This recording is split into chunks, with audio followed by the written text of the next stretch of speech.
Greetings and Jai Hind to SunVaad, a podcast where conversation inspires, stories teach, and experiences the path ahead. I'm Prisha Pathak, your host for today's episode, and it's an absolute honor to have with us a visionary whose work has given the gifted of sight and hope to thousands. As we observe World Sight Day this week, celebrated every year on the second Thursday of October, it reminds us and the need to protect it. Today's episode beautifully aligns that celebrating a man who has dedicated his life to restoring and preserving eyesight.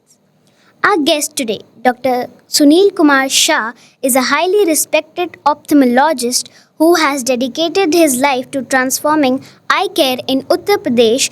A fellow of Sanskar Netralaya, Chennai, he established the first eye bank in the state, performed over 10,000 free eye transplants and great advanced surgical techniques, including the first laser treatments for retinal disease.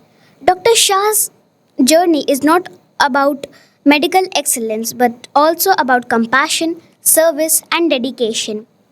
Sir, it's a truly privilege to have you with us on Sunvad. Welcome. Good morning. Sir, here we start with the questions. Sir, may I start? Yes. Sir, you have dedicated your life to restoring people's vision. What inspired you to choose this field of medicine and what keeps you motivated even today? Tisha, very good question. Actually, there should be a motivation, and the motivation is blindness.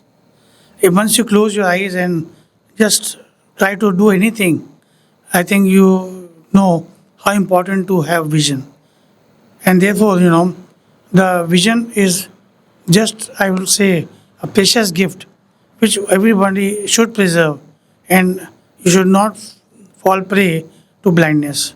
So my motivation started when I was a kid, and my father, Dr. A.P. Shah, he was one of the visionaries who started the first corneal transplant in Uttar Pradesh in 1960 after joining Ramakrishna Mission's Home of Service after completing his masters from Moorfield Eye Hospital, London.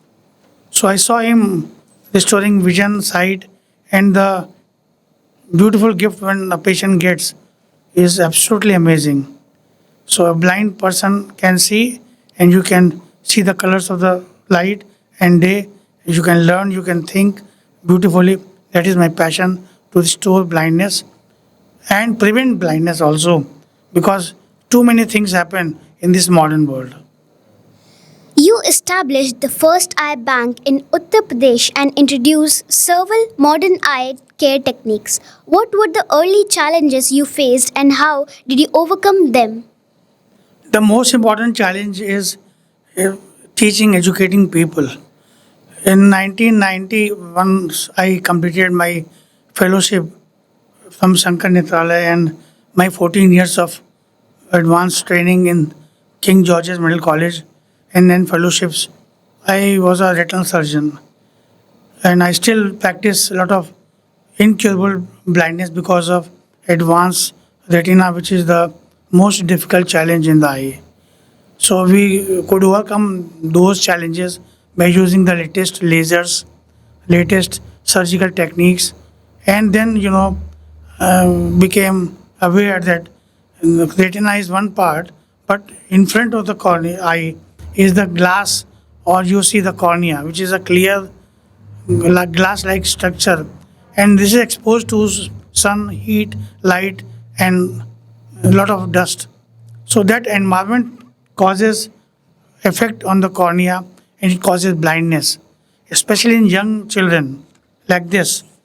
This child was not blind since birth, but he was blind only after 1 year of birth because of sudden diarrhea in summer month, and that led to vitamin A deficiency, and that became corneal blind. Similarly, a premature patient or a child who is less than 2 kilos also gets blindness because of retinopathy of prematurity. And also, young children and those who are using a lot of laptops and computers, they have eyesight problem because they are all the time looking into the screen. So all these led to a corneal causes eye rubbing, which is known as keratoconus. So all these causes can be cured, preventable, and so I thought, why not push the people to donate corneas after death. So that was the mission, how it started. And there was no eye bank, there was no registration of the corneally blind patients. So I started motivating people to register at least those who have whiteness in the eye or corneal blindness.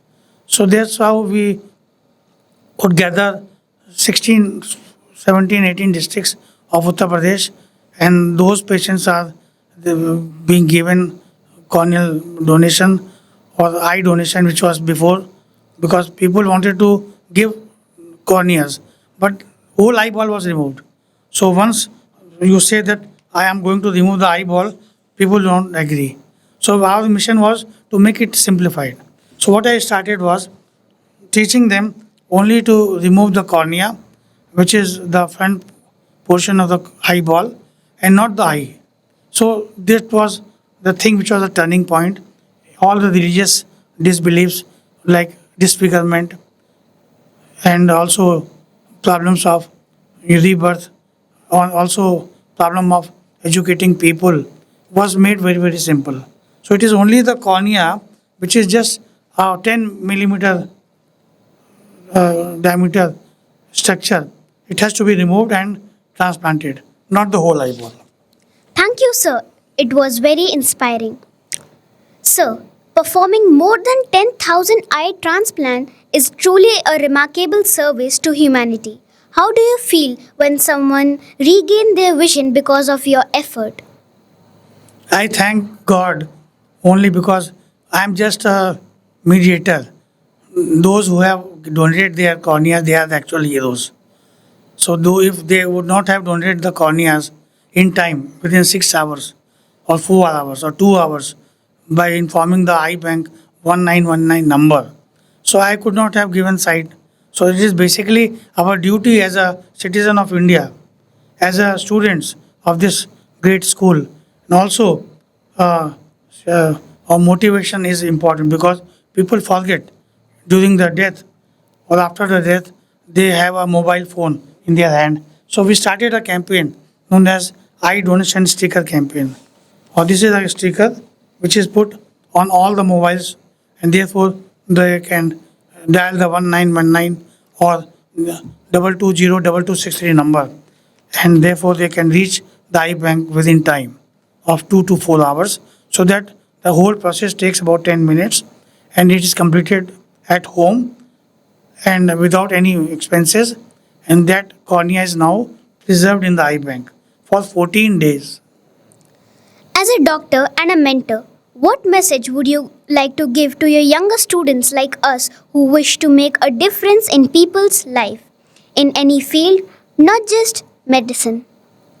I would say that human body is a miracle. If you read Gita, Gita is a text which is written by the God. It is the only text which is said and truly a God gift to us, because it is God's own sentences, God's own Vani.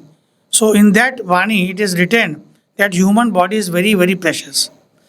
You retake many, many thousands of rebirths before you are given a human mind and body. So this body is very beautiful. God has created such a nice body that we do not fall sick. We fall sick only because we have something, which is not according to our normal routine. So therefore, the human body is very, very important to all people. And this body and mind, if they join together, they can create wonders, and all those scientific wonders can be used to create this beautiful world. So I would just say, सारे तीरथ बार बार नेत्रदान एक बार, मरता शरीर अमर है आत्मा, ज्योति दान से ही मिलता है स्वयं परमात्मा.